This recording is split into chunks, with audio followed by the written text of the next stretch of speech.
মুসলমান একটু অন্তরের কানটা লাগিয়ে বয়ানটা শ্রবণ করবেন। আমি আপনাদের কাছে আল্লাহ তাআলার কালামে হাকিম থেকে দুইটা আয়াতে কারিমা তেলাওয়াত করেছি। এই আয়াতে কারিমার নিরিখে আমি তাফসিরে কানজুল ঈমান নূরুল ইরফান থেকে আমি সমীপে আপনাদের কাছে বয়ানের আমি আয়াতে কারিমার অনুবাদগুলো আপনাদেরকে প্রকাশ করি। তারপর অনুবাদের আলোকে আমি কয়েকটা হাদিসে মুবারাকা বলবো। আমি চেষ্টা করব এই বয়ানের পরে আপনারা কোনো মানুষ যেন গুনাহগার না হন, আপনারা যেন গুনার দিকে দাবিত না হন, আপনাদের কাছে সে বয়ানটা শ্রবণ করানোর জন্য। আমি জানি পর্দার অন্তরালে আমার অনেক মা বোনেরা বয়ান শুনতেছেন। আমি আল্লাহ তাআলার কোরআনুল কারীম থেকে আমি যে আয়াত তেলাওয়াত করেছি, আল্লাহ তাআলা জানায় দেয়, বান্দা ওয়ালা তাকুনু, তোমরা তাদের মতো হয়ো না, কাল্লাযিনা যাহারা নাসুল্লাহ, নিজের কথা বলে গেছে, ফা আনসাহুম আনফুসাহুম, আল্লাহ তাআলা নিজেই তাদেরকে ভুলে রাখছে। উলাইকা হুমুল ফাসিকুন, আল্লাহ তাআলা কারা বলে, তারা হলো ফাসিক। আমি আপনাদের কাছে আগে আপনাদেরকে ফাসিকের কয়েকটা উদাহরণ বুঝা দেই। মুসলমান দেখবেন আমাদের সমাজের মধ্যে এমন অনেক মানুষ বসবাস করে যারা কথায় কথায় মিথ্যা কথা বলে। এক নাম্বার ফাসিক হলো তারা। দুই নাম্বার যারা তাদের জবানের ভাষাকে খারাপ করে, মানে বন্ধু বান্ধব চলাফেরার পথে, দোকানে বসে, রাস্তাঘাটে, ব্যবসায়িক কাজে কর্মে তারা গালি গালাজ করে, মন্দ কথা বলে। দুই নাম্বার তারা হলো ফাসিক। তিন নাম্বার যারা বেশি বেশি করে নামাজ ছেড়ে দেয়, এরা হলো ফাসিক। চার নাম্বার আমি হিসাব মিলে দেখলাম যারা দাড়িকে কেটে ফেলে অথবা দাড়িকে ফোমশেপ করে ফেলে, এদেরকে পেলাম আমি ফাসিক। কিন্তু জানেন এই ফাসিকের ধারাবাহিকতা আল্লাহ তাআলা কোরআনুল কারীমে তাদেরকে স্মরণ করান নাই, আল্লাহ তাআলা স্মরণ করাইছেন আমাদেরকে। আমাদের পূর্ববর্তী অনেক মানুষ ছিল যারা দুনিয়াতে ভালো ভালো কাজ করেছে, যারা নেক নেক কাজ করেছে। আল্লাহ তাআলা কোরআনুল কারীমের আয়াতে কারিমাতে জানায় দেয়, ইয়া আইয়ুহাল্লাযীনা আমানুত্তাকুল্লাহ ওয়াল তানজুর নাফসুম মা কদ্দামাত লিগাদিন ওয়াত্তাকুল্লাহা ইন্নাল্লাহা খাবীরুম বিমা তা'মালুন। আল্লাহ জানায় দেয়, বান্দা তোমরা যারা ঈমানদার তোমরা আল্লাহকে ভয় করো।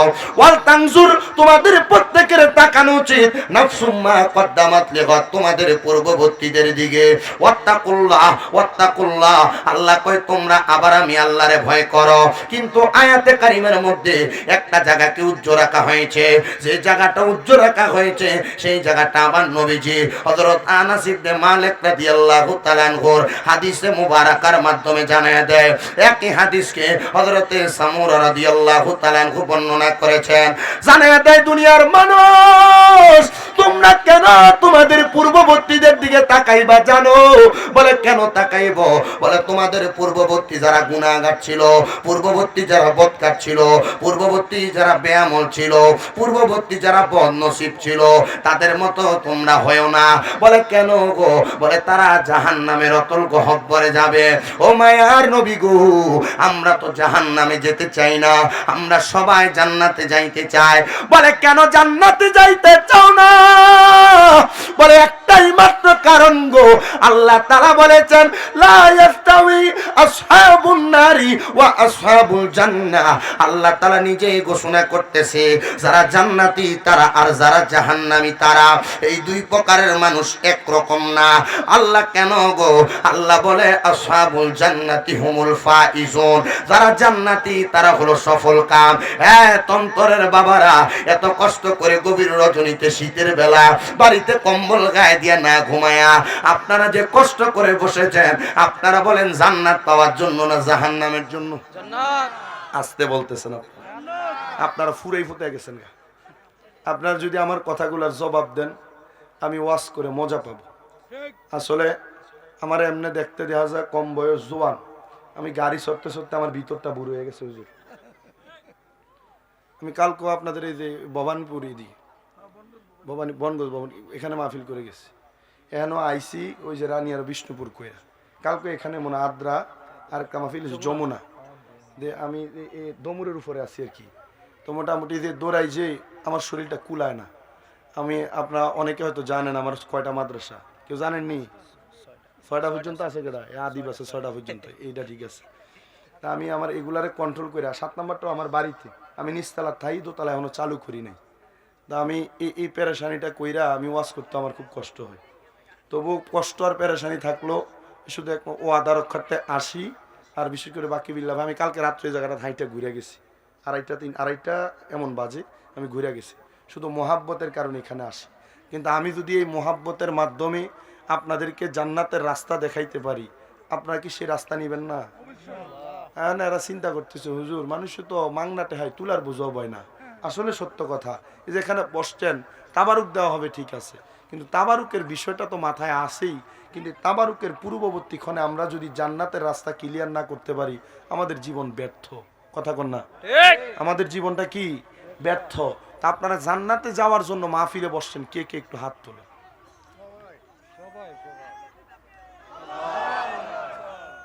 জোরে দেশ না।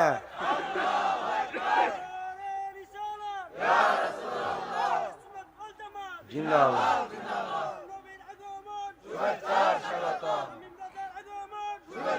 আধা ঘন্টা হয়েছে। আপনারা যে এমনি আওয়াজ দিতেছেন, এই আওয়াজ আসতে হইতেছে। এক লোক ভিক্ষা করবার লেগে গেছিল, হ্যাঁ তো ফার্স্টে ভিক্ষা তো দোয়া করছে, আল্লাহ তুমি তার লাখ টাকা আর টাকার মালিক বানাও। বাড়ির মালিক খুব খুশি হয়েছে, কারণ টিনের ঘর ভাঙ্গা। তো লগ এক 10 তলা বিল্ডিং দেখে হেনে গেছে ভিক্ষা খুঁজবার লেগে, আল্লাহ রস্তে ভিক্ষা দেন। 10 তলার মালিক বাইরে তারা ফার্স্টে হে ভিক্ষা দিছে, এ দোয়া করছে আল্লাহ তোরও লাখ লাখ টাকার মালিক বানা। বেটা দমকি দেয়, আমার বাড়ি দেখছস কয়তলা? কহ কয়তলা? 10 তলা। 10 তলা বিল্ডিং কি লাখ টাকার মালিকে বানায়? মিনিমাম কয়েক কোটি টাকার মালিক হইলে বানায়। কর না, ওই পাশের বাড়িতে 5 টাকা ভিক্ষা দিছিল তো, এর লাগে ওই লাখ টাকার দোয়া করছি, যেমন টাকা এমন দোয়া। আপনারা যেমন তাকবীর দিচ্ছেন, আপনার তাকবীর আর আওয়াজ অনুযায়ী ওয়াজ হবে, যেমন আওয়াজ এমন ওয়াজ। জান্নাত পাওয়ার জন্য কারা কারা বসছেন, তাকবীর আরেকটা হবে, এরপরে ওয়াজ হবে। জান্নাত পাওয়ার জন্য কারা কারা বসছেন, দুইটা হাত সোজা করেন, সোজা দিবেন। মা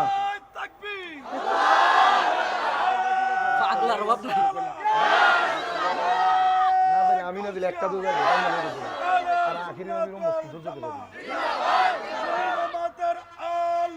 ঘরে ঘরে জালো, এলাকার ফাঁকলা না, ঘরে ঘরে জালো, নূরের নবীর দুশমনেরা হুঁশিয়ার সাবধান, জিন্দা নবীর দুশমনেরা হুঁশিয়ার সাবধান, মায়ার নবী যেখানে আমরা আছি সেখানে, মিলাদ কিয়ামের আলো ঘরে ঘরে জালো, মিলাদ কিয়াম যেখানে আমরা আছি সেখানে, মিলাদ নাই যেখানে আমরা নাই সেখানে, সতুরা দরবার শরীফ আরে বলেন না, বলেন কুতুবুল আশাদ, কুতুবুল আশাদ জিন্দাবাদ জিন্দাবাদ। গলা না চিনি জায়গা আছে, মাশাআল্লাহ, আল্লাহ কবুল করেন, আমিন পড়েন। আমি জান্নাতে যাওয়ার জন্য, জান্নাতের রাস্তা ক্লিয়ার করার জন্য আমরা এখানে বসছি। তো জান্নাতি মানুষ যারা, এদেরকে আমাদের চিনার দরকার, বলেন না? চিনার দরকার আছে না? এখন জান্নাত তো অনেক পরে। আমাদেরকে যখন বুখারী শরীফের দরজ দেওয়া হয়, আমাদের উস্তাদ, আপনাদেরই এলাকার রানীখারের জামাই মরহুম আল্লামা আব্দুল মতিন রহমতুল্লাহ আলাই, আমার সরাসরি উস্তাদ, বুখারী শরীফের দরজ দিয়েছেন হুজুর আমাকে।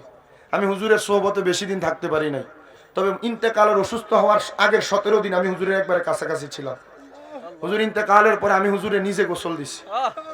আমি গোসল দেওয়ার সময় আমি দেখছি মানুষ মারা যাওয়ার পর ঘাল লক হয়ে যায় না, হুজুরকে যেভাবে নাড়াচাড়া করিয়ে ভাবে মানুষের শরীর দেখবেন যে কেমন জানি হয়ে যায়। হুজুরের গাও যত জায়গা দিয়ে ধোয়া হচ্ছে তত জায়গা শুধু পরিষ্কার হচ্ছে।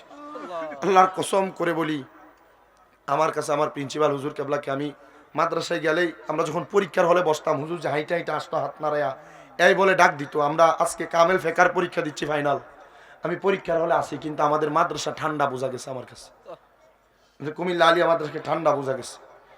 প্রিন্সিপাল হুজুর যখন হাঁটতেন, হুজুর আসতেন যে দোতলা থেকে, হুজুর আসার গর্জন বোঝা যাইত, পুরা মাদ্রাসা নিরাল হয়ে যেত। আমি এতটুক বুঝতাম আকিদার ব্যাপারে প্রিন্সিপাল হুজুর কাউকে ছাড় দিতেন না। এতটুক বুঝতাম প্রিন্সিপাল হুজুর যখন কিতাব পড়াইতেন, বাংলা কিতাব হাতে দিলে সরে রেখে বলতো, বেটা এলেম শিখবা কেমনে, আরবি কিতাব সামনে দাও। এতটুক বুঝতাম হুজুর যখন আমাদেরকে সামনে ডাক দিতেন, রাগান্বিত ভাষায় কথা বলতেন, আসার সময় বলতো মনে কষ্ট পাইছো। এতটুক বুঝতাম যে প্রিন্সিপাল হুজুর কেবল আমাদেরকে আদর করে এলেম দেওয়ার চেষ্টা করতেন, আমরা ফাঁকি দেওয়ার চেষ্টা করতাম।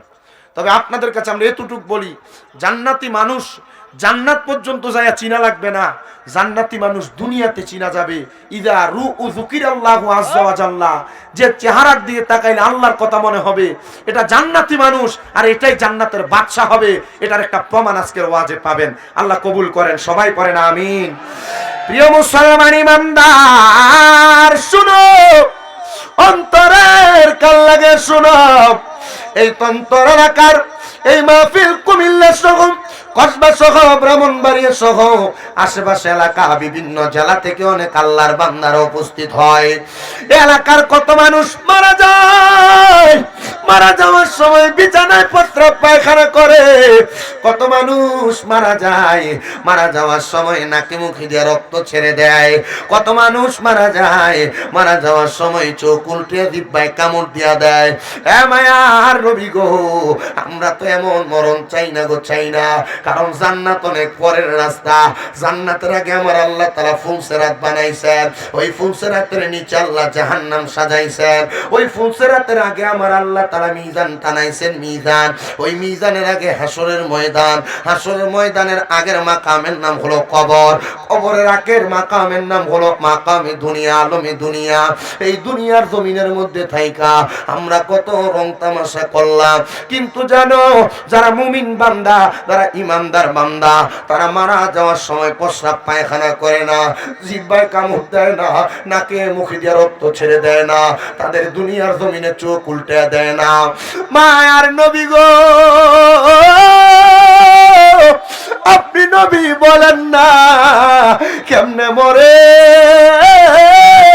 নবী আমার জানে দেয়, একটা মুমিন বান্দা ইন্তেকাল করার আগে আমার আল্লাহ তাআলা তার কাছে দুইটা রহমতের ফেরেশতা পাঠিয়ে দেয়। হ্যাঁ মুসলমান, তোমরা যারা নামাজ আদায় করো না, তোমরা যারা দান সদকা করো না, তোমরা যারা মা বাবার খেদমত করো না, তোমরা যারা ইমানের নজরদারিতে ইমানের পাহারাদার হও না, মনে রাখবারে মরণটা ভালো মরণ হবে না। কিন্তু নবী আমার জানিয়ে দেয়, কোন মুমিনের রূহ কবজ করার জন্য আজরাইল আলাইহিস সালাতু ওয়াস সালাম আসার আগে গো আমার আল্লাহ তাআলা দুইজন রহমতের ফেরেশতা পাঠিয়ে দেয়। ওই দুইজন রহমতের ফেরেশতা মুমিন বান্দাটার সামনে অপেক্ষমান থাকে। সাদরাতুল ইয়াকিন নামক গাছের পাতাটা, যেই পাতার মধ্যে আপনার নামটা লিপিবদ্ধ থাকে, ওই পাতা ঝরে যাওয়ার সাথে সাথে মুমিন বান্দাটার সামনে আজরাইল চলে আসে। আজরাইল আইসা রে সর্বপ্রথম মুমিন বান্দা বুকটার মধ্যে থাবা দিবে তার রূহটা কবজ করার জন্য। হায়রে বুকের মধ্যে বাধা দিবে, কথা সত্য, রূহ নিতে পারবে না। কারণ মুমিন বান্দার বুকের মধ্য থেকে দুইটা ফেরেশতা বাধা হয়ে যাবে। আজরাইল, মুমিনের রূহ বুক দিয়া কবজ করা যাবে না, কারণ বান্দার বুকের মধ্যে আল্লাহ এবং তার রাসূলের মুহাব্বত আছে। এই জন্য বান্দার রূহ বুক দিয়া দেওয়া যাবে না।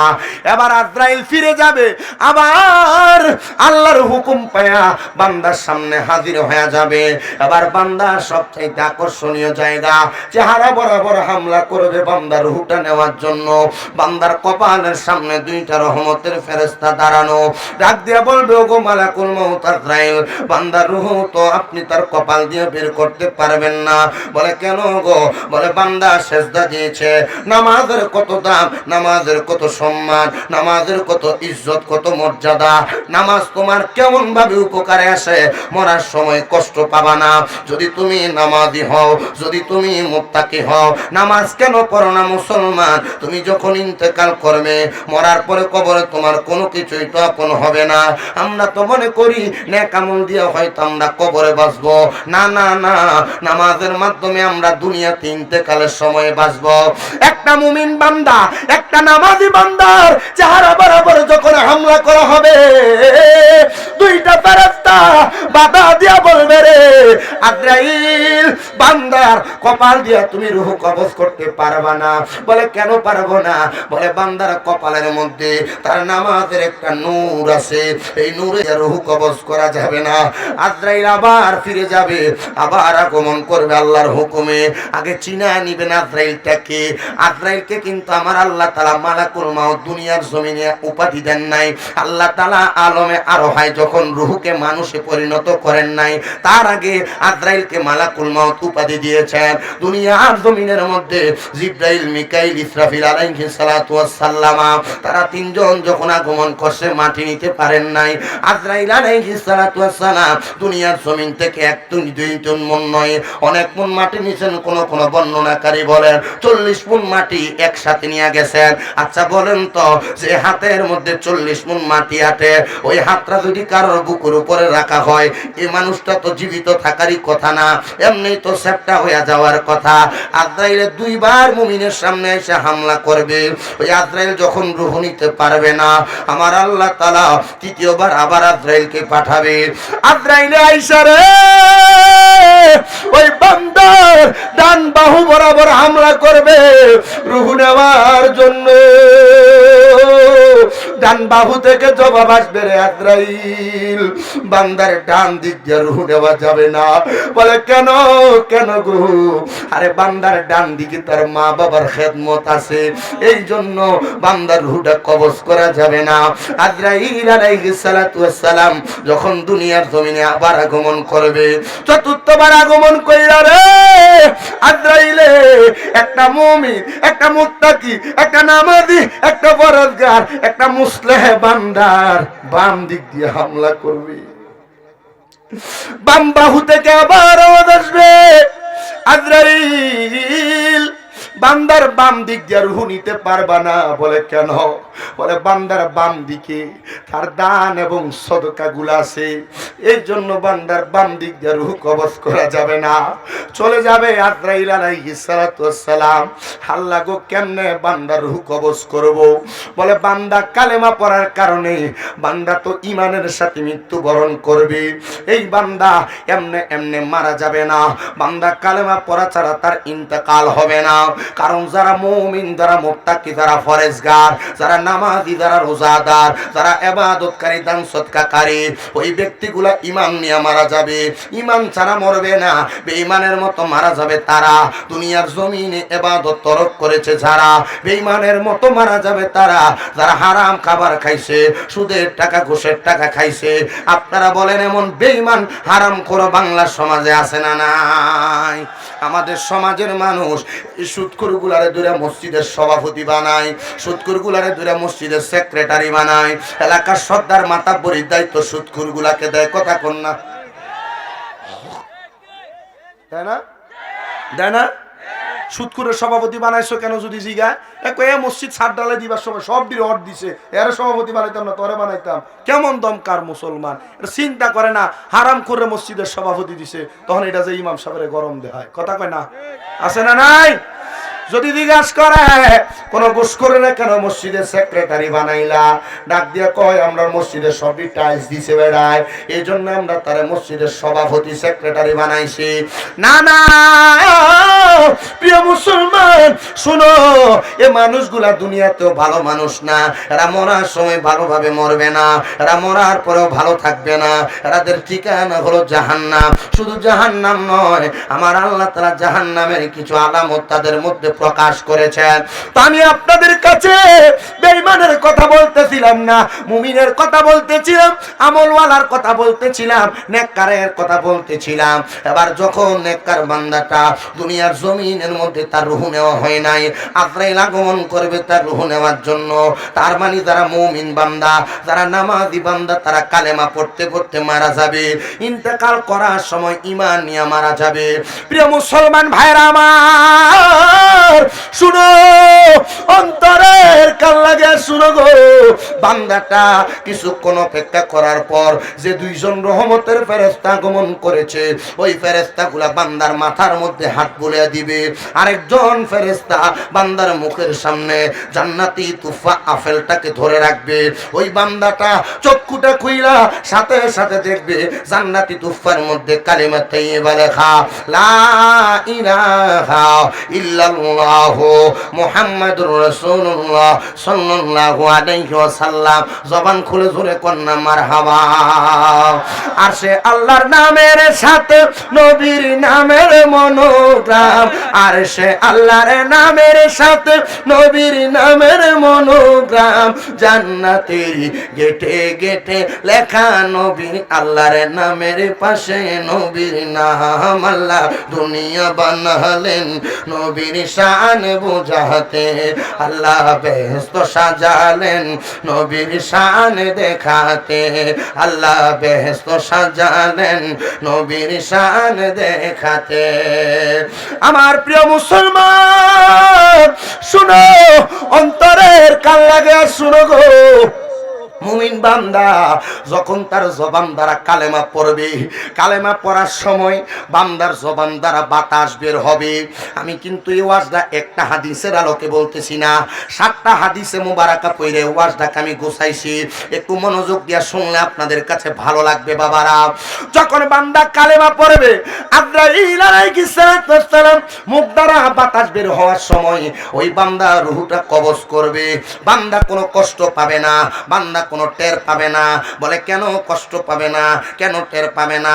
বলে একটা ছোট্ট বাচ্চা দুধ পান করার সময় মা তার মাথার মধ্যে হাত বুলিয়ে দিলে ওই বাচ্চাটা যেমন ভাবে আরামে ঘুমিয়ে যায়, ইমানদার বান্দা তেমন ভাবে আরামে ঘুমিয়ে যাবে। এ পর্দার অন্তরালের আমার মা গো, নুরিয়া দরবারের পাগলেরা গো, শোনো গো, আমি চাই না গো তোমরা জাহান্নামে যাও, আমি চাই না গো তোমরা বেঈমান হইয়া মরো। আমি চাই এলাকার প্রত্যেকটা মহিলা জান্নাতি হইয়া মরুক, আমি চাই প্রত্যেকটা মহিলা ইমানদার হইয়া মরুক, প্রত্যেকটা মহিলা মুমিন হইয়া মরুক। যদি তুমি মুমিন হইয়া মরতে চাও, নামাজি হইয়া যাও, আল্লাহ নবীওয়ালা হইয়া যাও, রোজাদার হইয়া যাও, মা বাবার পাগল হইয়া যাও, দান সদকাকারী হইয়া যাও, দেখবা আল্লাহ তাআলা তোমাদেরকে নাজাত প্রদান করবে। এবার মুমিনের রূহটারে নিয়ে যাবে, দেহ পরে থাকবে, দেহের তো কোনো দামই নাই, দেহ পরে থাকবে দুনিয়ায়। মানুষ এটারে গোসল দিবে, মানুষ এটারে কাফন দিবে, মানুষ এটারে জানাজা পড়বে, মানুষ এটারে দাফন করবে, কিন্তু রূহ নিয়ে আজরাইল চলে যাবে। রূহ আজরাইলকে জিজ্ঞাসা করবে, এই আজরাইল তুমি কেন আমারে তো আস্তে আস্তে নিয়ে যাও? যদি তুমি জানতা আমার আল্লাহ তাআলা আমার জন্য কত মহামূল্যবান পুরস্কার রেডি করে রাখছে, তাহলে তুমি আমারে তো আস্তে আস্তে নিয়ে যাইতা না। দেহ কিন্তু দুনিয়ায়, রূহ কিন্তু আজরাইলের হাতে, দেহটা পরে থাকবে দুনিয়ায়। আশিক লিখতেছে, দেহ তোমার চর্ম চর গলে পচে যাবে, শিরায় উপশিরা গুলো ছিন্ন ভিন্ন হবে, দণ্ড মেরু দণ্ড সবই হবে খণ্ড খণ্ড, দণ্ড মেরু দণ্ড সবই হবে খণ্ড খণ্ড, সকলই হবে তোমার পর। রে মন আমার কেন বান্ধ দালান ঘর, একদিন মাটির ভিতরে হবে ঘর। রে মন আমার কেন বান্ধ দালান ঘর, রে মন আমার কেন বান্ধ দালান ঘর। প্রাণ পাখি উড়ে যাবে পিঞ্জর ছেড়ে, ধরা দমে সবই রবে তুমি যাবে চলে।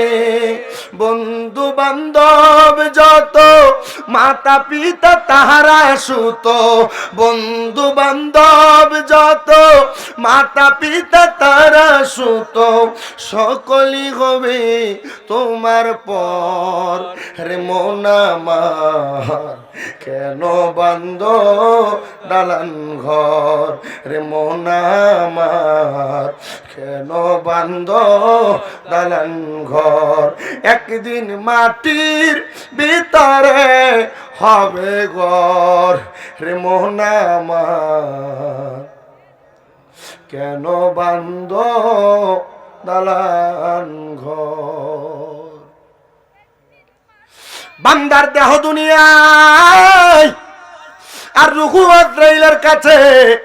বান্দার রুহুটারে প্রথম আসমানের সামনে যখন নিয়ে যাওয়া হবে, আসমানের অসংখ্য ফেরেশতারা আহলান ওয়া সাহালান মারহাবান মারহাবান দুইউফুর রহমান বলে বলে স্বাগতম জানাবি। আজরাইল, এই রুহুটা বুঝি একজন মুমিন বান্দার রুহু।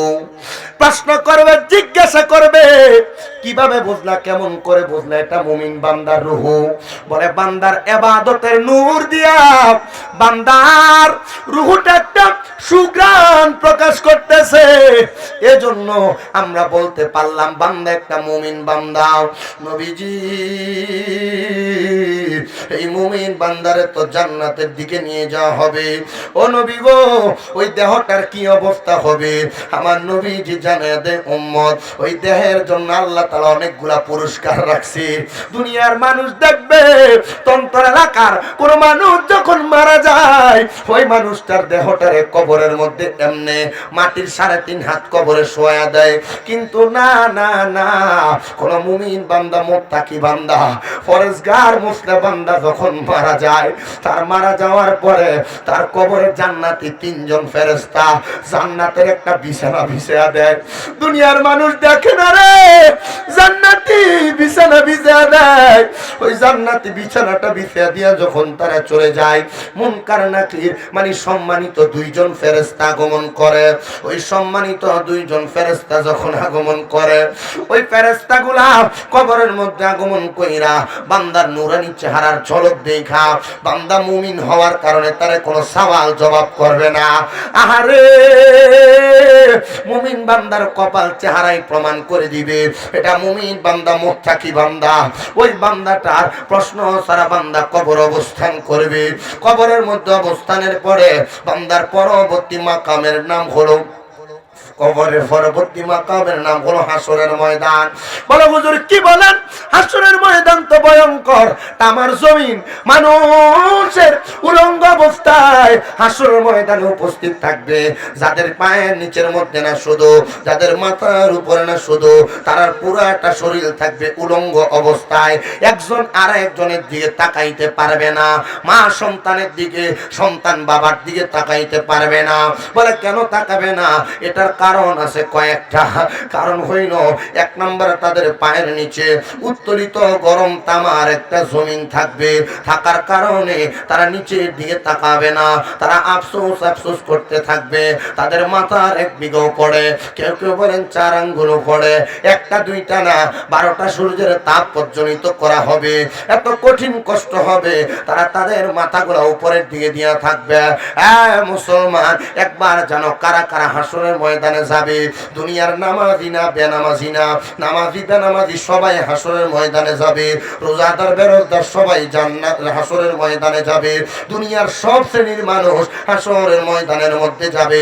কিন্তু জানো, হাসরের ময়দানে যখন এমন অবস্থা হয়ে যাবে, রাহমাতুল লিল আলামিন নবীজির হাদিসে মুবারক আমি পড়া দেখলাম। নবী আমার জানিয়ে দেয় উম্মত, আমি নবী পশ্চিম দিক থেকে হাসরের ময়দানে আগমন করব। আগমন করার পরে আমার আল্লাহ তাআলা আমি নবীকে একটা মর্যাদার জায়গা দান করবে।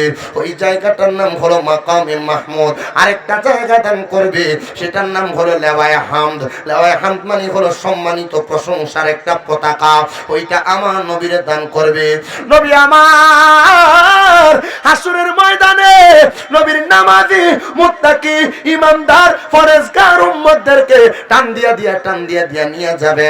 তবে মুসলমান, আমাদেরকে জানতে হবে আমার নবী কিন্তু ঈমানওয়ালা এবং আমলওয়ালা। ঈমান এবং আমল রাইখা মনের অজান্তে যদি বড় কোনো গুনাহ হয়ে যায়, আমার নবী জানিয়ে দেয় শাফাতি আহলিল কাবাইর মিন উম্মতি। আমার নবীজির উম্মতের ভিতরে কবিরা গুনাহ করনেওয়ালা উম্মতেরও সুপারিশ করব। এলাকা আপনি গাঞ্জা খাবেন? কবিরা গুনাহ করনেওয়ালা উম্মতরে যদি নবী মাফ করে সুপারিশ করে এর লাগি আপনি নামাজ ছেড়ে দিবেন? কবিরা গুনাহ করনেওয়ালা উম্মতের জন্য যদি নবী সুপারিশ করে এজন্য আপনার বেডিরে আপনি বেফরদা ছেড়ে দিবেন? কবিরা গুনাহ করনেওয়ালা উম্মতের জন্য নবী যদি সুপারিশ করে এজন্য আপনি পরের হক মাইরা মেরে খাবেন? আচ্ছা, কবিরা গুনাহ করনেওয়ালা উম্মতের জন্য যে সুপারিশ করবে সম্মান বোঝানো হয়। মারহাবা কয়না দি। রাষ্ট্রপতি যেমন মৃত্যুদণ্ডকে হ্যাঁ, করতে পারে। এটা বলি আমি শুনছি অনেক আলেমদের মুখে এই কথা শুনছি, হাদিসও শুনছি, কিন্তু এটা আমার নবীজির মর্যাদা বুঝাইছেন। যেমন রাষ্ট্রপতির একটা ক্ষমতা আছে, উনি চাইলেই মৃত্যুদণ্ডের আসামিরে মওকুফ করতে পারেন। রাষ্ট্রপতির নিজস্ব ক্ষমতায় নয়, রাষ্ট্রীয় ক্ষমতা। ঠিক আমার নবীজিকে আল্লাহ তাআলা এমন মর্যাদার মর্তবা প্রদান করেছেন, আমার নবীজি চাইলে নবীর উম্মতের কবিরা গুনাহ করা উম্মতেরও সুপারিশ করতে পারেন। সুবহানাল্লাহ জোরে কয় না তো? আর জোরে কর না সুবহানাল্লাহ।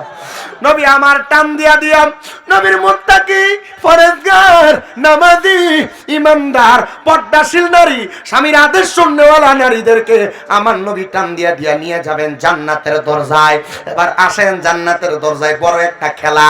বলে হুজুর বলেন কি জান্নাতের দরজায়ও খেলা নাকি? হা হা হা, জান্নাতের দরজায় কেমন খেলা জানোনি? আমার নবী কয় আনা আউয়ালু মান ইয়াকরাউ বাবাল জান্নাহ, সর্বপ্রথম আমি নবী জান্নাতের দরজা খুলবো। আদম থেকে ঈসা নবী পর্যন্ত জান্নাতের দরজার বাম দিকে একটা সিরিয়ালে দাঁড়াইবে, আর তাদের বাম দিকে তাদের উম্মতদের সিরিয়াল হবে।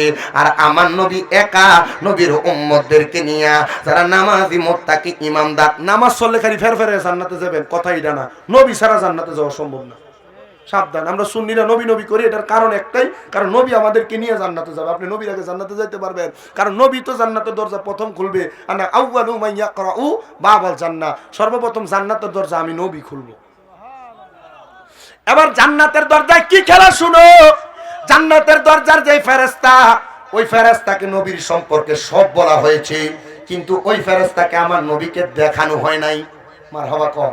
আমাদেরকে এই প্রিন্সিপাল হুজুরে বলছিল, আব্বাজি জান্নাতের দরজার ফেরেশতা নবী সম্পর্কে সব জানে, কিন্তু ওনাকে শুধু আমার নবীজিকে দেখানো হয় নাই। বলে কেন দেখানো হয় নাই? আমার নবী জান্নাতের দরজার মধ্যে যাইয়া বলবে, জান্নাতের দরজা খোলার জন্য ফেরেশতা বলবে মান আনতা, কে আপনি? উনি বলবে আনা মুহাম্মাদুর রাসূলুল্লাহ, আমি মুহাম্মাদুর রাসূলুল্লাহ সাল্লাল্লাহু আলাইহি ওয়াসাল্লাম। নবী যখন এই কথা বলবে, ফেরেশতা জবাব দিবে, আপনার সম্পর্কে আমাকে বলা হয়েছে, আমি আপনার সম্পর্কে জানি। এই কথা যখন বলবে, সাথে সাথে জান্নাতের দরজা খুলে যাবে। বলে হুজুর আমার নবী কি জান্নাতে প্রবেশ করবে? জি না, আমার নবী জান্নাতের দরজার চৌকাঠের মধ্যে দাঁড়ায়া থাকবে। দাঁড়ায়া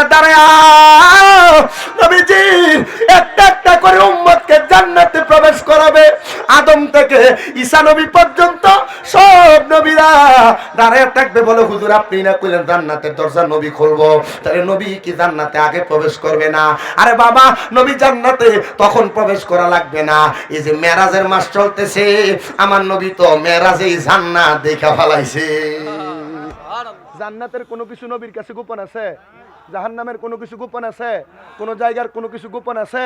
আর আমরা কি সুন্দর মেরাজের রাতে নবীজি মেরাজ করছে, সশরীরে মেরাজ হইছে, এই কথা বলতে গেলে আমরা কি সুন্দর কইয়া দেয়। আরে বেটা, নবীর ঘুমন্ত অবস্থায় মেরাজ হইছে। যদি সশরীরে মেরাজ হইতো তাহলে নবীজি কি লাগা, আমার নবীজি কেন বাইতুল মুকাদ্দাসের দরজা জানলা কয়টা কইতে পারলো না? আচ্ছা, আপনি আমার বাড়ি বেড়াইতে গেছেন, আপনি কি আমার বাড়ির দরজা জানলা কয়টা ঘন্টা লেগে গেছিলেন?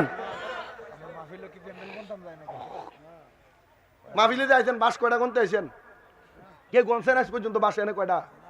হে ব্যাককল, হে মেরাজের ব্যাপারে আজকে না দেখলাম একটা মেরাজের হ্যাঁ তুলনা করছে শুভ ফরকিয়া রজনী আর পতিতা রজনী। হ্যাঁ কইতেছে মেরাজের রজনী নাকি, মেরাজের রজনী নাকি এটা পরকিয়ার রজনী। আমার নবী নাকি উম্মে হানির ঘরে পরকিয়াতে আসক্ত ছিল। নাউজুবিল্লাহ, জোরে কয় না কেন?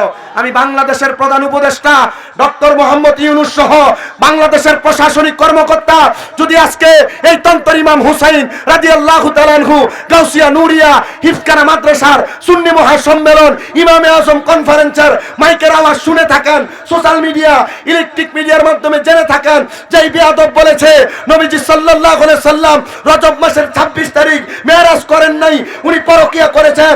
এই বেয়াদবকে শাস্তি প্রদান করেন, নচেত বাংলার সুন্নি জনতা এদেরকে কাফের কাফের কাফের হিসেবে ঘোষণা দিয়েছে। ডান হাত তুলে বলেন ঠিক না ঠিক? নারে তাকবীর, নারে রিসালাত, আহলে সুন্নাত ওয়াল জামাত জিন্দাবাদ জিন্দাবাদ। হযরত মাওলানা কারি শামীম হুসাইন রাজা কাদেরী জিন্দাবাদ। ইমাম আজম কনফারেন্স জিন্দাবাদ। জোরে কোন মারহাবা।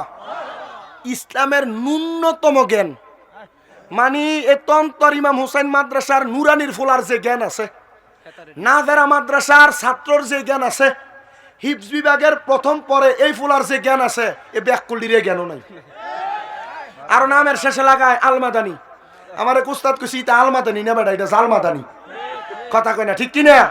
এটা আলমাদানি না, আলমাদানি লাগাইছে উপর দিয়া লেবাস, এ ফতুয়া দিতেছে আর কথা কইতেছে যে মেরাজের রাতে নবীজি নাকি পরকীয়াতে আসক্তি। এটা কাফের এবং হারামজাদা, এটা জন্মের ঠিক নাই। কথা কন না ঠিক কিনা? এক বেডির খুব সুন্দরী এক নাতিন, আপনারা তো মোল্লা দেখলে পাগল হয়ে যান গা। মোল্লা যদি ঘাটটা মুড় হয়, মোল্লা যদি টুপিটা ঠিক থাকে, মোল্লা যদি পাঞ্জাবিটা ঠিক থাকে, আপনার খুব পাগল হয়ে যান গা। এটারে নিয়ে দেশি মুরকাটা খাবান, এটারে নিয়ে মুরকা ডিম ফাললে ফতমটা খাবান, এটারে নিয়ে গাছের মাক্কার ফতম ডিমটা কি কয় ফতম ফাপ্পাটা খাবান, এটারে নিয়ে ফতম ডাবটা ধরলে এটারে নিয়ে খাবান। জি না, সব মোল্লারে খাওয়াইও না বেটা, এই মোল্লার বাচ্চা বাচ্চা খাওয়াইও, কারণ উল্টা ফাল্টা মোল্লারে খাওয়াইলে উল্টাই তোর টেহাটাই বিফলে যাবে বেটা।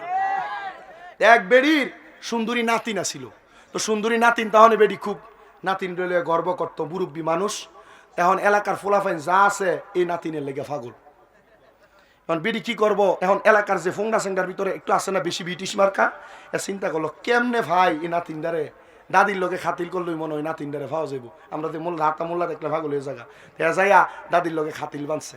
দাদি গো, তুমি তো কাম কাজ করতে পারো না, বুড়া মানুষ মুরব্বী মানুষ, তুমি আমার একটু কষ্ট করে তোমার খেদমত করবার লেগে সুযোগ দাও। বেডি কয় বেটা আমি নিজেই চলতাম পারি না, তোর বেতন দেবো কই থেকে?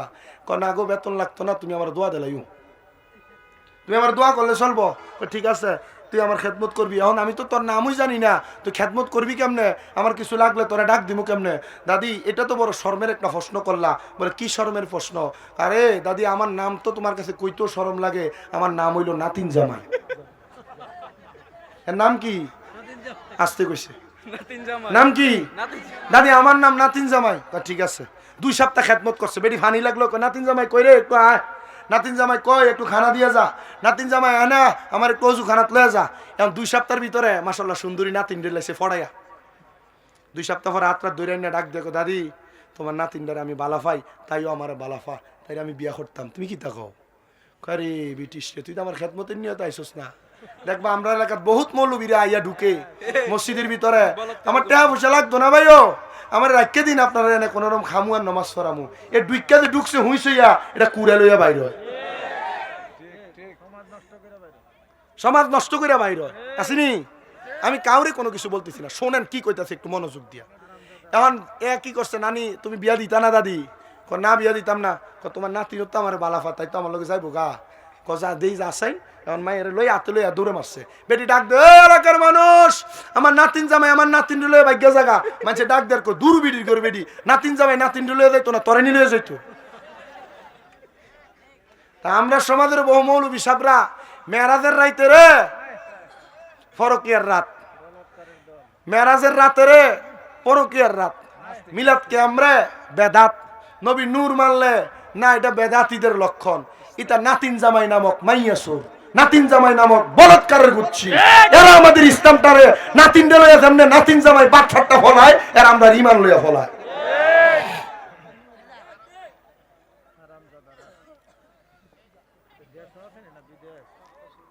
আপনার কি কষ্ট হইতেছে? এটা বিদেশের ভিতরে বইয়া বইয়া ফেসবুকে টুস করে ফোস করে লাও। ওই যে আখিরি জামানা, আগুনের কয়লা হাতে রাখতে পারবেন কিন্তু ইমান রাখতে পারতেন না লগে। ঘর থেকে বাইরে হইবেন ইমান লইয়া, ঘরে ঢুকবেন বেমান হইয়া। অনেকগুলো উদাহরণ আছে। আমার আব্বা জানরা যে এত বছর পর্যন্ত ওয়াজ নসিহত করছে, এগুলা বইলা ফেলছে। আমরা তো এটা শূন্য ওয়াজ করি, আমরা তো ওয়াজ করি যতটুক, পড়ালেখার জ্ঞান আছে অতটুক, আমাদের তো বেশি নাই। আমাদের উস্তাদ জিনারা এনাদের এর থেকে বেশি এলেন। আপনাদের উস্তাদের এলেম কেমন? বেটা আমরা উস্তাদের যে এলেম ছিল তার কোনো আমরা শিখছি না। আবার ওনাদেরকে জিজ্ঞেস করলো, ওনারাই কইতো যে আমাদের যে এলেম আমাদের উস্তাদের এর চাইতে বেশি এলেম। তাই এলেমের একটা ধাস আছে, ধারাবাহিকতা আছে। আমাদেরকে আল্লাহ তাআলা ঈমান নিয়ে মরার তৌফিক দিন। আসতে কইছে, আরো জোরে কন্যা আমিন। তো জান্নাতের দরজায় সব নবীরা দাঁড়ায় থাকবে, শুধু আমার নবী রাহমাতুল লিল আলামিন নবীজি জান্নাতের দরজার মধ্যে দাঁড়ায় থাকবেন। নবী আমার নবীর সব উম্মতদেরকে জান্নাতে নিয়ে এবার জান্নাতের দরজার মধ্য থেকে হাসরের ময়দান বরাবর আমার নবী সেজদা প্রদান করবেন। এ বাবা শুনো রে, রেজবিরাতে মাঝে মাঝে ফতোয়া দেয় যে মসজিদের দরজার ভিতরে আযানটা দেওয়া লাগতো। এটা কি লেগে দেয় জানুনি? কারণ আমার নবী রাহমাতুল লিল আলামিন নবীর জামানায় আমার নবী রাহমাতুল লিল আলামিন নবীর অসংখ্য সাহাবায়ে কেরাম দরজার মধ্যে আযান প্রদান করেছেন। আমার মসজিদে যেখানে আমি জুমার নামাজ আদায় করাই, আমার মসজিদেও মাঝে মাঝে যখন বাহিরের মুসল্লি আয়ে আমার দাওয়াত দিবার লাগে বিভিন্ন জায়গা থেকে যায়, আমার দরজার ভিতরে যখন আযান দেখো, হুজুর এটা কি আপনি কি রেজবি হয়ে গেছেন গা?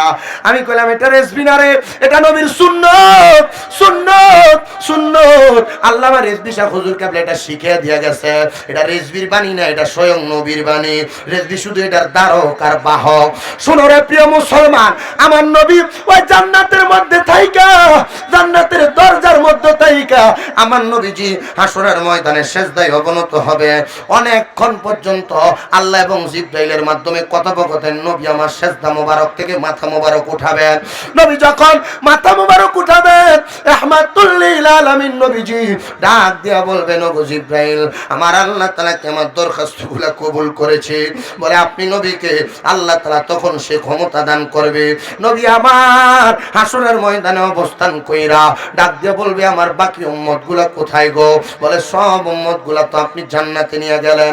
বলে না না না, আমার কিছু উম্মত আছে যারা ইতিমের মতো আমি নবীর অপেক্ষমান থাকে। এদের অবস্থা জানতে চাই। নবী আমার যাবেন হাসরের ময়দানে ফুলসিরাতের আগে মিজানের পাল্লার ধারে। ও আল্লাহ, আমার উম্মত কই গো? ফেরেশতা জবাব দিবে, উম্মতগুলা তো দোজকে, তাদের নেক আমল কম হওয়ার কারণে দোজকি। এদেরকে আরেকবার উঠাও না, এদের আমলগুলা ওজন করো না। আল্লাহ তাআলা নবীর একটা দরখাস্ত ফিরিয়ে দিবেন না, কারণ আমার নবী হলো মুস্তাজাবাতুদ দাওয়াত। আমার নবী কোনো দোয়া করলে আমার আল্লাহ কোনো দোয়া ফেরত দিতেন না। সব নবীদের স্পেশাল স্পেশাল একটা একটা দোয়া ছিল। আমার নবী যে আমার নবীর দোয়াটা রাইখা দিছে শুধু নবীর উম্মতকে সুপারিশ করার জন্য। নবী রাহমাতুল লিল আলামিন মদিনার তাজদার হুজুরপুর নূর সিরাজুস সালিকিন নূরাম মুবিন নবীজি, কামলিওয়ালা নবীজি তখন উম্মতে মুহাম্মদী গুলার জন্য যখন আবার আবেদন করবে আমলগুলা মাপ দেওয়ার জন্য, আবার ওজন করা হবে, নবীর উম্মতের নেক আমলের পাল্লা হালকা উপরের দিকে উঠা থাকবে আর বদ আমলের পাল্লাটা বাড়ি হয়ে নিচে থাকবে। নবী আমার ওই কিয়াম হাসরের ময়দানে নবীর উম্মতের নেক আমলের পাল্লার মধ্যে আসকান মুবারকের ভিতর থেকে কি যেন একটা সাদা কাগজের টুকরা দিয়ে দিবে। থর থর করে উম্মতের আমল নামাগুলা নিচের দিকে পড়তে থাকবে, নিচের দিকে পড়তে থাকবে, আর উম্মতগুলা বেহিসাব ভাবে জান্নাতে যাবে। আমি বারবার বলি, আখিরি নবী মুহাম্মদ মুস্তাফা সাল্লাল্লাহু আলাইহি ওয়াসাল্লাম নবীর উম্মত যারা, তারা যদি গুনাহগার হয়, নবী আমার ওই উম্মতকে তারা জান্নাতে যাবে না। নবী আমার উম্মতকে যারা জান্নাতে যাবে না। হে মুসলমান, কেন তোমরা নবী নবী করো না? নতুন নতুন শায়েখদের নাম শুনি না, কেন নবীর কাতার থেকে তোমরা দূরে যাও? আরে উম্মতেরই মায়াই নবী কান্দেন যারে যার, উম্মতেরই মায়াই নবী কান্দেন যারে যার, মাফ করে দাও ও হে আল্লাহ উম্মতে গুনাহগার, বলো মাফ করে দাও ও হে আল্লাহ উম্মতে গুনাহগার। বলেন উম্মতেরই মায়াই নবী কান্দেন যারে যার, উম্মতেরই মায়াই নবী কান্দেন যারে যার, মাফ করে দাও ও হে আল্লাহ উম্মতে গুনাহগার, মাফ করে দাও ও হে আল্লাহ উম্মতে গুনাহগার। ওই নবীজির প্রেমেতে হলে দিওয়ানা, দুনিয়া আখিরাতে রাতে বই যে থাকবে না, বই যে থাকবে না। চলো নবীর পথ ধরে, লোভ লালসা সব ছেড়ে, দু জাহানে নবী বিনে নাই কোনো উপায়। মাফ করে দাও ও হে আল্লাহ উম্মতে গুনাহগার, বলো মাফ করে দাও ও হে আল্লাহ উম্মতে গুনাহগার। উম্মতেরই মায়াই নবী কান্দেন যারে যার, উম্মতেরই মায়ায় নবী কান্দেন যারে যার। মাফ করে দাও ও হে আল্লাহ উম্মতে গুনাহগার, বলেন মাফ করে দাও ও হে আল্লাহ উম্মতে গুনাহগার। উম্মতেরই লাগি নবী দয়ার সাগর, রোজে মহফিল সেরাতে পার করিবেন রোজে মাহশর, রোজে মাহশর। সকলে নবী কান্দিবে, নফসি নফসি বলিবে, সকলে নবী কান্দিবে, নফসি নফসি বলিবে। বলেন আল্লাহ উম্মত আমার কেমনে হবে, করে দাও ও হে আল্লাহ উম্মতে গুনাহগার, বলো মাফ করে দাও ও হে আল্লাহ উম্মতে গুনাহগার। প্রিয় মুসলমান উম্মতের আমার নবী সুপারিশ করে জান্নাতে নিয়ে যাবে, এটাই আমাদের আকীদা, এটাই আমাদের বিশ্বাস। তবে আমি আপনাদের কাছে কয়েকটা কারগুজারি হিসেবে কথা শোনায় দেয়া যায়। জান্নাতে যাবে তারা, আমার আল্লাহ তাআলা বলে যারা দুনিয়াতে রাদিয়াল্লাহু আনহুম ওয়া রাদু আন, আল্লাহ তাআলাকে সন্তুষ্ট করেছে, আল্লাহ যাদের প্রতি সন্তুষ্ট হয়েছে তারাই জান্নাতে যাবে। বলে হুজুর এটার একটা ধারাবাহিকতা বলেন না। আল্লাহরে সন্তুষ্ট করার জন্য দুইটা তিনটা না, আমি 11টা কারণ খুঁজে পাইলাম, 11টা কারণ। যখন আমাদের ইবনে মাজাহ শরীফের দরস দেওয়া হয়, কওমি মাদ্রাসার ছাত্র আমি নিজে একজন, আমি কারিয়ানা পড়ছি কওমি মাদ্রাসায়, হেফজে 3 পারা পড়ছি কওমি মাদ্রাসায়, তিরমিজি শরীফ পর্যন্ত দরস নিয়েছি কওমি মাদ্রাসার, আমার তাইসিরের উস্তাদ কওমি মাদ্রাসার শিক্ষক। আমারে বলছে রে বাবা শুকরিয়া আদায় করার আর আল্লাহরে সন্তুষ্ট করার কয়েকটা হাদিসে মুবারাকা শোনো। নবীর ফেমারটা একটু কমান, কারণ উর্দু কি পাইলে কিতাব এটার ভিতরে লেখা মেরা নবী নূর হে, কিন্তু ইটা নাই। ইটা কইলে বেদাতি আর বন্ধ কইতো কই থেকে জানি আইছে রে। আমি তাহলে মারতাম না, একবার ফিডা মানে হুজুরের সাথে তর্কাতর্কি লেগে গেছিলাম গা, কারণ সুন্নি ফোলা ফাইন তো 1 2 এ পড়লে এটা নবী নূর, ঠিক না? আমি দাখিল পরীক্ষা দেওয়ানোর পরেও যখন আমি শুধু কারিয়ানাটা পড়ার জন্য কওমি মাদ্রাসায় পড়ি, তখন আমার এক ওস্তাদ ইয়াসিন হুজুর আমার মনে আছে, আমাদের কুমিল্লার কওমি মাদ্রাসার যিনি সভাপতি নুরুল হক সাহেব হুজুর, উনি মাদ্রাসার সবার মিটিং আইছিল। তা আমি ওই হুজুরের লগে লাগানো, হুজুরে ডাইরেক্ট বিচার দিয়ে লাইছে। তো কইছে যে ফলারি মাদ্রাসা ভর্তি করেছে কেনা, তো কইছে যে হুজুর ভর্তি হয়েছে নাই আমরা এনে ফরতো। তা আমার এক হুজুরে ডাক দিয়ে নিয়ে কইছে যে তুমি যে এনে ফরো, তুমি যে এনে ফইরা দেয় আমরা বহাবই করবা। আমি বহাবই করছি না, আমি এই জীবনও বহাবই করছি না, কারণ বহাবই করবো বোরহানুদ্দিন রাজা, বহাবই করবো আমরা নুরি হুজুর, বহাবই করবো সুন্নি বড় বড় হুজুররা।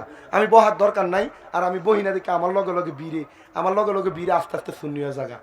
আজীবন মিলাদকে আমরা বেদাত করছি। আর মাদ্রাসা আমার মাদ্রাসা চাকরি দিছি, চাকরি দেওয়ার সময় আমি কইছি যে আমি ফেসবুক চালান একটু অ্যাড হই, আমার লগে মেসেজে কথা কমু, মানে চিনিও তোলে। আর ফেসবুকে কি আছে কিন্তু সামু উল্টা ফাল্টা লাইনে আছে না ভালো লাইনে, কারণ কালার ফোলা ফাইনের চরিত্র পুরোটা ফেসবুকে, কথা কয় না খা। আর ফোলানের থেকে বেরিয়ে তেরটা হচ্ছে টিকটকের ভিতরে, কথা কয় না। কালকে আমি ভবানীপুর জিকির করলাম, আমি আজকে আমার কাছে ফোলা ভাইনি হমান যে ভাড়াইতেছে জিকির, ফোলা যে দাঁড়ায় জিকির করছে, এটার ভিতরে কি একটা ডিজে গান জানি লাগাই দিছে। এটা আমি রানী আর মাহফিল করে এইদিকে রওনা দিছি। এটা স্টেজে ওঠার আগে আসছিল 1.2 মিলিয়ন, স্টেজ থেকে নামার পরে 2.1 মিলিয়ন। আমি চিন্তা করলাম ভাগ হল আমার বদনাম করবার লাগে জিকির শাশ্বত ডিজে বানাইয়া এখন দিয়ে আমার পরিচিত বানাই দিলি মানুষের কাছে, কথা কয় না। আসিনে যা আমি হুজুরের পুরা ফেসবুক গাইডটা দেখলাম, হুজুরে মোটামুটি মিলাদ ক্যাম্প বিরোধিতার যে কথা, নূরের যে বিরোধিতার কথা, হাতের নাজরের বিরোধিতার কথা, গায়েবের খবর দেনওয়ালার বিরোধিতার কথা, মোটামুটি অনেক ভিডিও এবারে শেয়ার দিছে। এখন আমরা যখন ক্যামে দাঁড়াই, ইয়া নবী সালাম আলাইকে কইয়া হে আপনি দাঁড়ায় থাকে ডুলে, আমি আবার হের দিকে চাইলে এমনি দে, আবার আমরা সুমা খাইলে আশহাদু আন্না মুহাম্মাদুর রাসূলুল্লাহ কই আমরা সুমা দেই, হে মোহরা ডলে, আমরা সুমা দেই আর হে সুমা না দিই আপনি ডলে ডলে ডলে। আরে বোন ফু তুই কি তারু আলহামদুলিল্লাহ আজকে 9 মাস টিচারি করন ইয়া নবী সালাম আলাইকা ফরতারে মারহাবা কয় না তো। আরে হ্যাঁ বিশ্বাস না করো, খেরে তো ফরাইয়া ছাইরে দিছি। আমি কেউরে কিছু কই না, আপনি জোর করে জীবনে কেউরে কিছু কইয়া করাই পারবেন? কি দরকার চোরাচুরি? এগুলা সমাধান বড় বড় ওলামায়ে কেরাম বহুত আগে দিয়া গেছে। তবে আমারে আল্লাহর সন্তুষ্টির কয়েকটা কারণ শিখাইতে যায়। বলছে 1 নাম্বার আল্লাহর ইবাদত, 2 নাম্বার মা বাবার খেদমত। তবে আম্মা আব্বার খেদমত ছাড়া আল্লাহর ইবাদত কইরা কোনো মানুষ আল্লাহরে খুশি করতে পারে না। আপনারা কি কষ্ট নিতেছে? প্রিয় মুসলমান ইমানদার, তখন আমারে হযরত সাদ ইবনে উবাদা রাদিয়াল্লাহু তাআলা আনহুর একটা হাদিস শরীফ তারা পড়াইছে। বলে যদি মা বাবার খেদমতের মাধ্যমে আল্লাহ তাআলার সন্তুষ্টি অর্জন করতে চাও, এ প্রিয় মুসলমান, আমার পড়াইছে হযরত সাদ ইবনে উবাদা রাদিয়াল্লাহু তাআলা আনহু। উনি ওনার আম্মা জানের বড় পাগল ছিলেন, কিন্তু দুঃখের বিষয় সাদ ইবনে উবাদার মা ছিল একজন ইহুদি মানুষ। প্রিয় মুসলমান ইমানদার, ইহুদি মানুষ থাকার সত্ত্বেও হযরত সাদ ইবনে উবাদা রাদিয়াল্লাহু তাআলা আনহু ডাক দিয়া কয়, ইয়া রাসূলুল্লাহ, আপনি আমার আম্মা জানের লাগি একটু দোয়া করেন। নবী আমার কয়, সাদ ইবনে উবাদা, যাও রে যাও, তুমি যুদ্ধের মধ্যে যাও। আমি নবী দোয়া করলাম। হযরত সাদ ইবনে উবাদা 21 দিনের জন্য যুদ্ধে চলে গেছেন। যুদ্ধ থেকে এসে খবর পায় সাদ ইবনে উবাদার মাটা মারা গেছে। সাদ ইবনে উবাদা আমার নবীর কাছে দৌড়ে যায়, ডাক দিয়া কই, নবী গো, ও মায়ার নবী, আমার মা তো মরে গেল, আমি যুদ্ধে ছিলাম, আমি আমার আম্মা জানের জানাজা পাই নাই। সাদ ইবনে উবাদা, তোমার মা মরে গেছে, তোমার কাছে কষ্ট লাগে, কিন্তু জানো নি তোমার মা মাইরা যেও পয়সা গেছে। নবী গো কি বলেন, মা মইরা বাঁচলো কেমনে? বলে তুমি তোমার মারে কি দেখা গেছো? বলে ইহুদি। সাদ ইবনে উবাদা, তোমার আম্মা জান ইন্তেকাল করার 3 দিন আগে আমি নবীর কাছে ইসলাম ধর্ম গ্রহণ করেছি। সাদ ইবনে উবাদা, তোমার মা ইন্তেকাল করেছে, যাও তুমি চিন্তা করবা না। সাদ ইবনে উবাদা ডাক দিয়া কই, ইয়া রাসূলুল্লাহ, ইয়া হাবিবাল্লাহ, নবী গো, আমার মা মারা গেছেন, আমি তো ওয়ারিসদার হিসেবে অনেক সম্পত্তি পাইছি, তো আমি তো আমার আম্মা জানের জানাজা পাই নাই, আমি সন্তান হিসেবে আমার কোনো দায়িত্ব আছে কিনা? আমার নবী কয়, হ্যাঁ দায়িত্ব আছে। নবী গো কি দায়িত্ব? নবী আমার বলেন, 1 নাম্বার আসসালাতু আলাইহিমা, মার জন্য দোয়া করবা, ওয়াল ইস্তিগফারু লাহুমা, আম্মা আব্বার জন্য ক্ষমা প্রার্থনা করবা, ওয়া ইনহাযু আহাদিহিমা, আম্মা আব্বার জন্য কোনো ওয়াদা থাকলে পূরণ করবা, ঋণ থাকলে পূরণ করবা, ওয়াসিলাতুর রাহমিল্লাতি লা তুসালু ইল্লা বিহিমা, আম্মা আব্বার আত্মীয় স্বজনের সাথে সম্পর্ক ভালো রাখবা, আল্লাহ তাআলা তোমার মারে মাফ করবে। আর ওয়াইক্রামুস সাদিকিহিমা, আম্মা আব্বার বন্ধু বান্ধবের সাথে ভালো ব্যবহার করবা, তাদেরকে সম্মান করবা, তাদেরকে তাজিম করবা।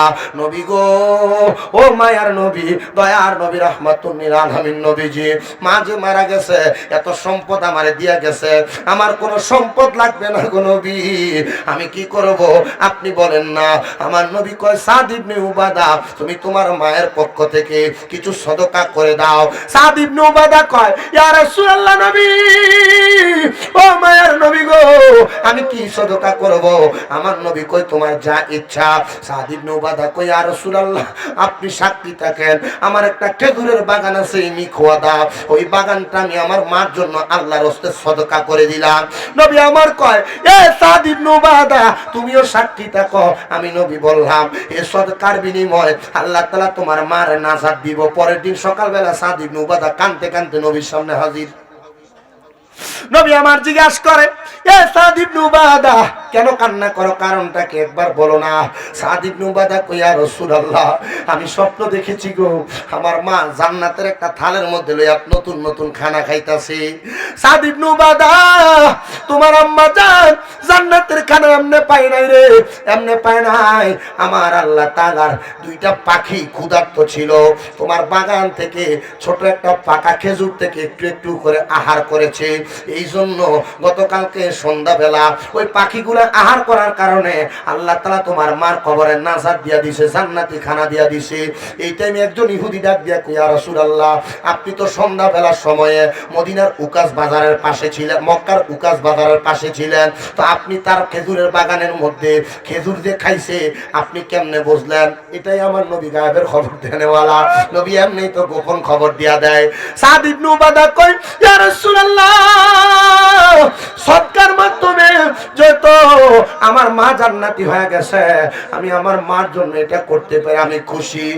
প্রিয় বাবা, তন্তর মাদ্রাসা ময়দানে যারা যারা উপস্থিত হয়েছে, তন্তর বাজারের ব্যবসায়ীরা, তন্তর বাজারের খদ্দের দোকানদাররা, তন্তর এলাকার মানুষেরা, পর্দার অন্তরালের মা বোনেরা, মাদ্রাসার অভিভাবকরা, নুরিয়া দরবারের মুরিদানরা, আপনাদের অনেকের মা কবরে, অনেকের বাবা কবরে, সম্পদ কামাই করেন আপনারা অনেক, কিন্তু মা কবরে থাকার কারণে আপনার বাবা আপনারা বড় কষ্ট করে মানুষের মতো মানুষ করছে।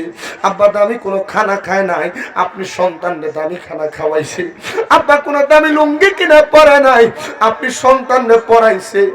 স্মরণ করে দেখেন শীতের দিনে আব্বার জুতার তলাটা একবারে ক্ষয় হইয়া যাইতো, কিন্তু আপনি সন্তানদের বাপে একটা সুন্দর জুতা কিনে না দিলে আপনি পায়ে দিয়ে খাটের উপরে দৌড়াদৌড়ি করতেন।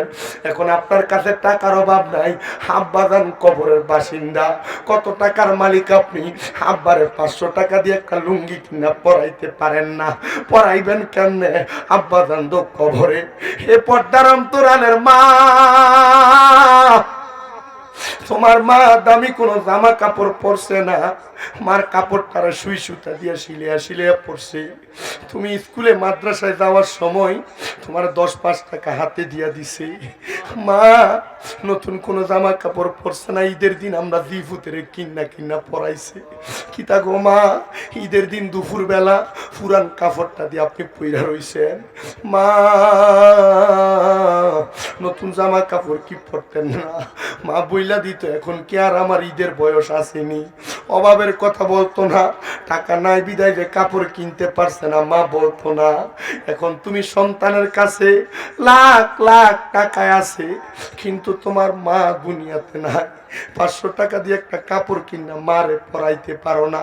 আরে পরাইবা কেমনে? মা তো কবরে। ও সন্তান, আজকে আমি স্টেজে ওঠার সময় মাদ্রাসা থেকে নামার পরে একটা ফুল আমার হাতটাতে মুঠ করে 2টা কান্দা দিছে। হুজুর, আমার মা দুনিয়ার জমিনে নাই, আমার আম্মার লাগে একটু খাস করে দোয়া করে। জানেন নি রে, ওই মা বাবা বড় একটা সম্পদ। আজ 8-9 মাস হয়ে যায়, আমি নিজে বুঝি আমার মা আমার লাগে কত বড় সম্পদ। আমার আম্মা জানের অপারেশন হওয়ার পরে এখন বালা করে হাঁটতে পারে না। আমাদের সংসারটা একটা অসংসারের মতো হইয়া রইছে। গতকালকে আমার নিজের আপন ছোট ভাইয়ের বিবাহ ছিল, আমরা সবাই বিবাহের আনন্দ ফুর্তিতে ছিলাম, কিন্তু আমার মাটা লাঠি বর দিয়া দিয়ে হাঁটছে। আমি যেই আল্লাহর কাছে কত কইছি, আল্লাহ হয়তো আমাদের কোনো গোপন গুনার কারণে আপনি আমার মার অসুস্থ বানিয়ে রাখছেন। আমি নিজে আপনারা কতটুকু আপনাদের মা বাবার খেদমত করেন আমি জানি না। আমার মা হসপিটালে থাকা অবস্থা থেকে 2 মাস 11 দিন আমি যেই বিছানায় ঘুমাই, ওই বিছানায় আমি আমার পিঠ লাগাইছি না। আমার মা খাটে ঘুমাইতো, আমি নিচে টাইলসের মধ্যে বিছান করে শুয়ে থাকতাম। মা যতক্ষণ সজাগ থাকতাম আমি চোখ কাটতাম না, ফজরের পরে ঘুমাইতাম। আমি আমার এই হাতগুলা দিয়ে, আমার শরম লাগবে না, ইজ্জত যাবে না, আমি আমার হাতগুলা দিয়ে আমার মার প্রস্রাব পায়খানা পরিষ্কার করছি। আমার মা যেদিন আমি প্রথম আলগি দিয়ে আমার মার উঠাইছি, কান্দা দিছে, আমার লাগে তোরা কত কষ্ট করতাস। আমি ডাক্তারের কাছে যাইয়া এই পর্যন্ত প্রায় 8.5 লাখ টাকার উপরে আমার খরচ। আমি বলছি পারলে আমার থেকে আরো 10-15 লাখ টাকা নিয়ে যান, আমার মাটা যেন হাঁটতে পারে সে ব্যবস্থা করে দেন। আমার ডাক্তার জবাব দিছে, শামীম সাহেব টাকা দিয়া যদি সব হইতো আপনার মা প্রথম দিনে হাঁটতে পারত। আমি বলছি আল্লাহ, আমার মা যদি হাঁটতে পারে, আমি টাকাটা দিয়ে আমার মারে আর আব্বারে লইয়া মক্কা মদিনা যামু। জানেননি, প্রতি রাইতে 1000 টাকা ইনকাম করলেও আমি ঘরে গেলে আমার কাছে শান্তি লাগে না। আমার মা আগে ঘরের দরজাটাতে বাড়ি দিতে, আমার মা মার ঘরের দরজাটা ঘর থেকে নিজেই কইতো স্বামী আইসুসনি। এখন ঘরের দরজার সামনে দেয়া দাঁড়াইয়া থাকি আমার দরজা খোলার জন্য। আমার আম্মা জান আমার আব্বারে ছোট ভাই ডাক দিয়ে তুইলা পাঠা। দুনিয়ার জমিনের মধ্যে সবচাইতে শান্তিওয়ালা মানুষ হলো ওই পোলাটা, যেই পোলাটা তার মা বাপরে শান্তিতে রাখছে। যে সন্তানটা তার বাপরে শান্তিতে রাখছে। আমি জানি না আজকে তন্তরের মাহফিলে কোন সন্তান জানি তারার মারে তারার বাপরে হারাইয়া মাহফিলে বসছ। অনেক সন্তান আছে তারা তারার মা বাপরে কষ্ট দিছে। আমি আপনাদের কাছে করজোরে আবদার করি, মা বাপ যদি কবরে থাকে, মা বাবার কবরের সামনে দিয়ে পশ্চিমটা পিছ দিয়া কবরটার মধ্যে হাতটা রাইকা শুধু বলবেন রব্বির হামহুমা কামা রব্বায়ানি সগীরা। আর যদি বাইসা থাকে সন্তান দে তোর পাও আমার সামনে দে, আমি তোর পায়ে জিব্বা দিয়া পরিষ্কার করে দিব, তবু মা বাবার পায়ে ধরে মাপ চাই। কারণ কি জানো, আম্মা আব্বার পায়ে ধরে মাপ চাইলে দাম কমে না। আমি আজকে 9-10 বছর ওয়াজ করি, আল্লাহ আমারে দামি বাড়িতে রাখে, দামি গাড়ি চড়ায়, আমার এলেম দিয়া না। আমি যেদিন শুনছি মা বাবার পায়ে চুমা দিলে আল্লাহ দাম বাড়ায়, আমি আমার মা বাপরে পায়ে চুমা দিছি, এখনো চুমা দেই। গতকালকে আমার ভাই বিবাহ করতে যাবে, আমি জুমাতে চলে যাইতে কইছি আব্বু আম্মুরে পায়ে চুমা দিয়া তারপর বিয়া করতে যাইবি। জানেননি, আপনাদের কাছে আমার করজোরে আবদার, আম্মা আব্বার পায়ের কাছে ছোট হইলে কোনো সন্তানের দাম কমে না, ইজ্জত কমে না। যে সন্তানের মা কবরে বাবা কবরে, ওই সন্তানটা চিন্তা করে হুজুর যারার বাড়িতে আব্বা আছে তারা বাড়ি যা বাপের পায়ে ধরে মাপ চাইব। আমার তো আব্বা নাই, আমি কার পায়ে ধরে মাপ চামু? হুজুর যাদের বাড়িতে মা আছে তারা বাড়িতে যাই মার পায়ে ধরে মাপ চাইব। আমার তো মা নাই, আমি কার পায়ে ধরে মাপ চাইব? সন্তান মা নাই বাবা নাই, মাপ চাওয়ার মতো কোনো সুযোগ তোমার নাই। আমি তোমার কাছে আবদার করি, মা বাবার জন্য যদি তারা বাইসা থাকতো, যদি তুমি প্রতি মাসে 1000 টাকা করে খাওয়াইতা, 1000 টাকা করে হাত খরচ বাপেরে দিতা, 12 মাসে 12,000 টাকা লাগতো। মা বাপ তো কবরে চলে গেছে, মা বাপের দেওয়া জায়গা সম্পদ তুমি ব্যবহার করতেছ। ওই আম্মা আব্বা যদি তোমার জায়গা জমি না দিয়া যাইতো, তন্তর এলাকায় ভাড়া থাকলে মাসে সর্বনিম্ন 5,000 টাকা ভাড়া লাগতো, 12 মাসে 60,000 টাকা ভাড়া দেওয়া লাগতো। আমি 60,000-এর কথা কই না, একটা সন্তান নিয়ে দাঁড়াইবা, হুজুর আমার মা নাই আমার আব্বা নাই, আমি আমার মা বাবার জন্য এই মাদ্রাসাটার ছাত্রদের জন্য 20,000 টাকা আল্লাহর হস্তে কোরবান করে দিমু। পারলে নগদ দিবেন, না পারলে 2 মাস পরে, 3 মাস পরে, 5 মাস পরে, আগামী 1 বছরের মধ্যে যে কোনো সময় দিবেন। একজন সন্তান নিয়ে আসো, 20,000 টাকা আল্লাহর হস্তে এই মাদ্রাসাটার জন্য দেওয়ার মতো আসেনি একজন সন্তান? একজন সন্তান তার মা নাই, তার বাবা নাই, হাতরা তুলা কইব হুজুর আমি 20,000 টাকা আল্লাহর হস্তে আমার মায়ের জন্য এই মাদ্রাসার মধ্যে আমি কোরবান করে দিব। মাশাআল্লাহ, আজকের মাহফিলের যিনি রৌনক সৈয়দ সাইফুল আজম কাশেম মাসুদ বাবা যান পীর সাহেব হুজুর কেবলা গৌসে মাঝবান্ডার দরবারে, ঠিক না? এই মাসুদ বাবাই তো মাঝবান্ডার দরবারে না? মারহাবা। হুজুর কেবলা আসবেন, হুজুর আপনাদেরকে নিয়ে দোয়া করবেন।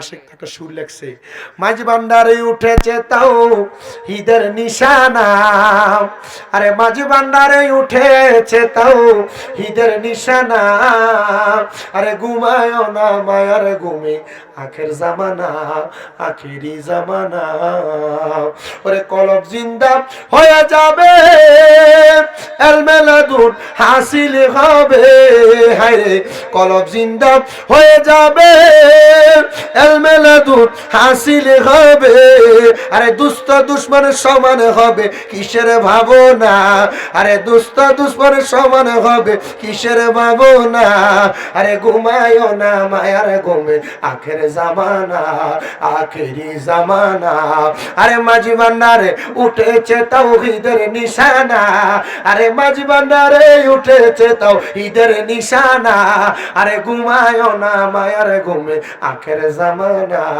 আখেরি জামানা, আরে খেদমতে হো ইলে দাখিল, এলমেলাদুন হবে হাসিল, দুষ্ট দুশ্মনের সমান হবে কিসের ভাবনা, আরে দুষ্ট দুশ্মনের সমান হবে কিসের ভাবনা, আরে ঘুমায় না মায়ার ঘুমে আখের জামানা, আখেরি জামানা, আরে কলবে জিন্দা হয়ে যাবে, মাবুদের দিদার পাবে, যাবে। আরে নিজের রূপ দেখিয়া নিজে হবি দিবানা, আরে নিজের রূপ দেখিয়া নিজে হবি দিবানা। আরে ঘুমায়ও না মায়ার ঘুমে আখের জামানা, আখেরি জামানা। আরে আছে মাঝ ভান্ডারির দুয়া, আছে নামার সাই মাওলানা। আরে রমেশ বলে লা পরোয়া আছে মাওলানা, আরে রমেশ বলে লা পরোয়া আছে মাওলানা। আরে ঘুমায়ও না মায়ার ঘুমে আখের জামানা, আখেরি জামানা। আছেন নাকি এমন একটা ভক্ত মুরিদা বলে হুজুর আমি এই মাদ্রাসার জন্য 20,000 পারবো না, 10,000 টাকা এক নম্বরে দান করে দিব। কে দিবে? একজন। মারহাবা। আমরা আলমগীর হোসেন ভুইয়া ভাই গ্রিস প্রবাসী, এর আগেও দান করছে মনে হয় আগের মাহফিলগুলাতে। আমার বাকি বিল্লা ভাই যে নাম বলতো আমি মনে আছে আমার একজনের ভিতরে, জনাব মোহাম্মদ আলমগীর হোসেন ভুইয়া সাহেব। আচ্ছা এটার লগে কি 1000 মিল কইরা গাউসে পাকের 11 শরীফ মিল করা যাবে নাকি? মারহাবা কয় না রে? নারে তাকবীর। আল্লাহ কবুল করে মঞ্জুর করো। জনাব মোহাম্মদ আলমগীর হোসেন ভুইয়া সাহেব 10,000 দিতে উজ্জা, আর 1000 লসি খুঁজা। আল্লাহ তুমি নাও গা তোমার দরবারে বুঝা। আল্লাহ কবুল করো মঞ্জুর করো। আলমগীর হোসেন ভুইয়া সাহেবরে তুমি কবুল করে নাও। বংশের কবর আযাব মাফ করো, হায়াতের রিজিকের মধ্যে বরকত দান করো।